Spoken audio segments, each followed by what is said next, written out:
In the heart of the city, where the streets buzzed with the cacophony of daily life, there stood an old theater. Its grandeur faded like the posters that clung to its walls. It was here, amidst the forgotten props and dusty curtains, that I found myself seeking refuge from the relentless rain. The theater had been closed for years, but rumors of its haunting had always fascinated me. They spoke of a clown, once the star of the show, who had vanished without a trace on the closing night. Some said he never left, that his spirit lingered, craving an audience for one final performance. I wandered through the aisles, the beam of my flashlight cutting through the darkness. The silence was oppressive, broken only by the sound of my footsteps and the occasional drip of water. As I approached the stage, a chill ran down my spine. There, in the spotlight's ghostly circle, stood a figure. It was a clown, or rather, what was left of one. His costume hung in tatters, the colors bleached by time. His face, once painted with a smile, was now a grotesque mask of peeling makeup. But it was his eyes that held me. A depthless black, like voids that threatened to swallow me whole. I should have run, but curiosity rooted me to the spot. The clown began to move, his actions deliberate, as if every step was part of a well-rehearsed routine. He mimed the act of laughter, his silent chuckles sending waves of unease through the air. Then he stopped, his gaze fixed on me. I felt a compulsion, an invisible string pulling me toward the stage. As I climbed the steps, the clown retreated into the shadows, beckoning me to follow. The backstage was a labyrinth of corridors and dressing rooms, each more decrepit than the last. I found him in the mirror room, where the walls were lined with reflections of a time long past. He stood before a mirror, his back to me, engaged in a pantomime of applying makeup. I watched, transfixed, as he traced the contours of a smile that would never reach his eyes. The air grew colder, my breath visible in the dim light. The clown turned, and I saw that his face was now a blank canvas. He offered me a brush, a silent invitation to complete his visage. My hand trembled as I took it, the bristles heavy with unseen paint. As I drew the smile upon his face, the room began to spin. The mirrors reflected not the clown, but my own face twisted in terror.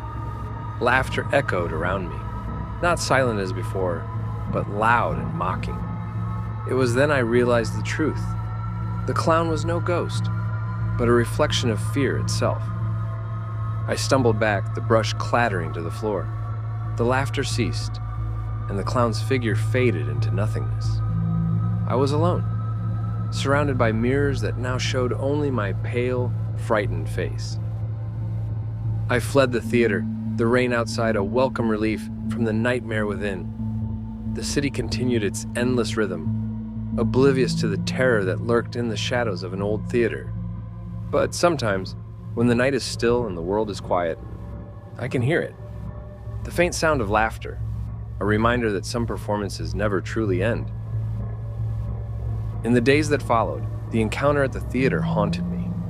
The city's heartbeat continued unabated, but the echo of that laughter lingered in my ears, a sinister soundtrack to my every step.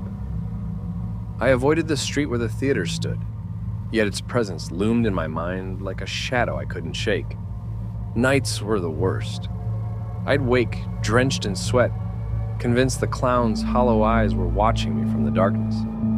My dreams twisted into nightmares, where I was the performer on that decrepit stage, my audience an assembly of faceless shadows, their silence more terrifying than any sound. One evening, as twilight bled into night, I found myself inexplicably drawn back to the theater. The doors, once barred, stood invitingly open. Inside, the air was thick with anticipation, as if the building itself was holding its breath.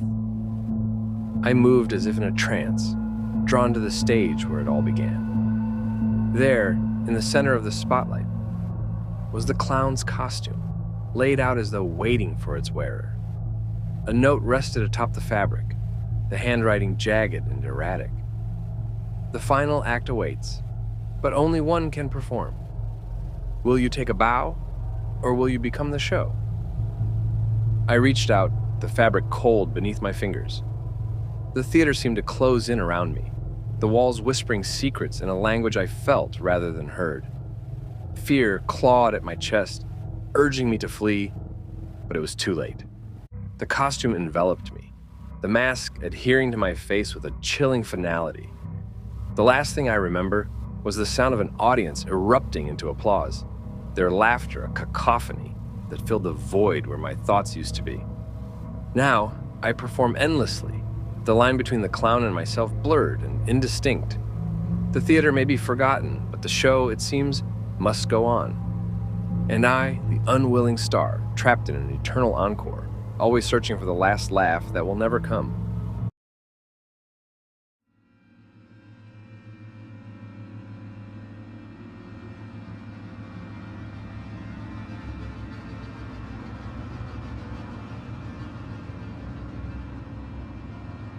In the heart of the city, where buildings stretched so high they seemed to scrape the sky, there was an alley few dared to enter. It was a place forgotten by the bustling city, a relic of the past, where the only visitors were shadows of the night. This is where I first saw him, the Laughing Man. I was just a boy, no older than 10, with curiosity as vast as the ocean. My friends and I would often dare each other to explore the city's forgotten parts, and that day, it was my turn. The challenge was simple: walk down the alley, touch the wall at the end, and come back. I accepted without a second thought, unaware that this decision would haunt me for the rest of my life. The alley was like a different world, silent and desolate. Graffiti covered the walls, trash littered the ground. As I walked, I heard it, the faint sound of laughter. It was soft at first, like a whisper, but it grew louder and more manic with each step I took. I should have turned back then, but I didn't. At the end of the alley, I saw him. A man dressed in the tattered clown suit, his face painted with a grotesque smile that never reached his cold, dead eyes. He was juggling, but not balls or pins. No, he was juggling items that sent chills down my spine. Dolls with their eyes gouged out, animals preserved in formaldehyde, and objects I couldn't even recognize. I was frozen in place, my heart pounding in my chest. The Laughing Man stopped juggling and turned to me. His smile widened, and he began to laugh. A laugh that was neither joyful nor friendly, but sinister and chilling. He took a step toward me, and that's when I ran. I didn't stop running until I reached the safety of the crowded streets. I didn't tell anyone about what I saw. Who would believe a boy with such a wild story? But I couldn't shake the image of the Laughing Man from my mind. Days turned into weeks, and the memory began to fade, until one night, I heard it again. The laughter. It was coming from my closet. I approached cautiously and flung the door open, but there was nothing there. Just as I was about to close the door, a hand reached out and grabbed me. It was the Laughing Man. He had found me. I screamed and struggled, but his grip was too strong. He pulled me into the darkness of the closet, and that's when I realized it wasn't a closet at all. It was a passage, a tunnel that led back to that forsaken alley. He dragged me through the tunnel, laughing all the while, until we emerged back in the alley. The Laughing Man threw me to the ground and towered over me. "Why are you doing this?" I cried. He leaned in close, his breath foul, and whispered, "Because you believed you could escape.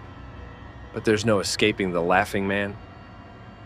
I closed my eyes, expecting the worst, but when I opened them, I was back in my room.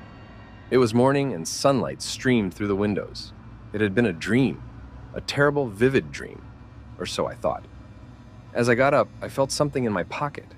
It was a doll's eye, the same kind I had seen the Laughing Man juggling.